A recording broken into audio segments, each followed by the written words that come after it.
This is a camera review. There are a bunch of updates that should appeal in the iPhone 8 and 8 Plus. But the one question most upgraders are going to be asking is, how good is the camera? Yes, the iPhone does 100 dozen other things, and apps only augment that. But more and more, the camera system in the iPhone is becoming the central focus of its technological advancements.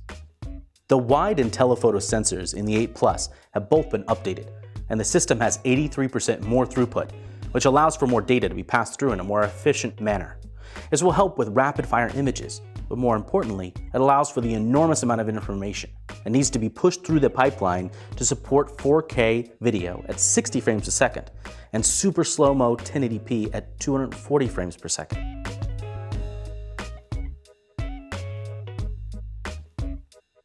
And for you cinematographers, you also now get 4K at 24 frames per second. The noise reduction system in the iPhone 8 and 8 Plus has also been updated. Previous noise reduction systems were done in software. That noise reduction led to sometimes a painterly effect, almost a blurry softening that took place as a byproduct of that noise reduction. Now, we have a built-in hardware multi-band noise reduction system that leads to reduced noise and sharpened images. Apple has also reduced shutter lag by deepening the frame buffer, capturing a series of images before you even touch the shutter button, so that when you do fire that camera off, it fires instantly, capturing the moment you intended. It's also introduced slow sync flash, automatically detecting when your subject is in the foreground, and it can leave the shutter open a little bit longer to allow the background to fill in. But the marquee feature of the iPhone 8 Plus is portrait lighting. By using deep learning and computer vision, this mode finds faces in an image, detects the planes and angles that need to be lit, and applies a variety of different lighting styles that a user can choose from, either before or after the picture is taken. Subjects are almost without fail painted appropriately with the different styles of light.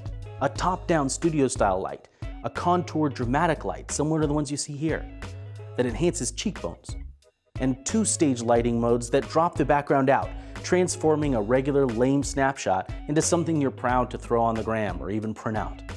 The stage lighting takes a bit more effort, but when you nail it, when the software is able to do its job accurately, it really stuns. It can produce images that feel professional and would take dozens of lights and pieces of equipment to pull off.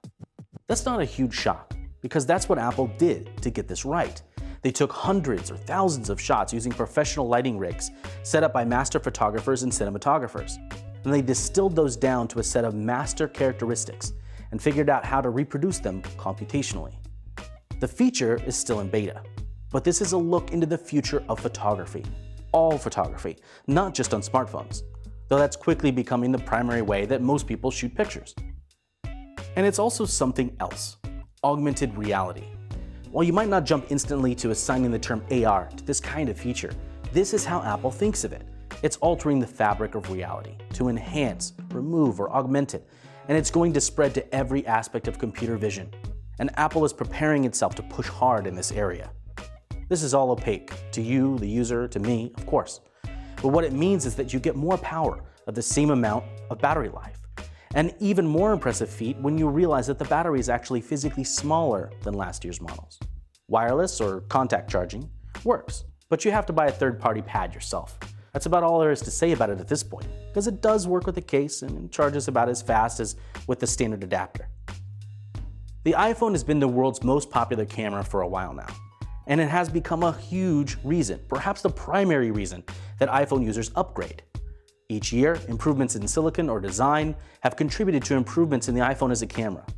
This year, Apple has done something really incredible with the portrait lighting mode, which is why, if you're in the market for a new iPhone, I recommend the 8 Plus.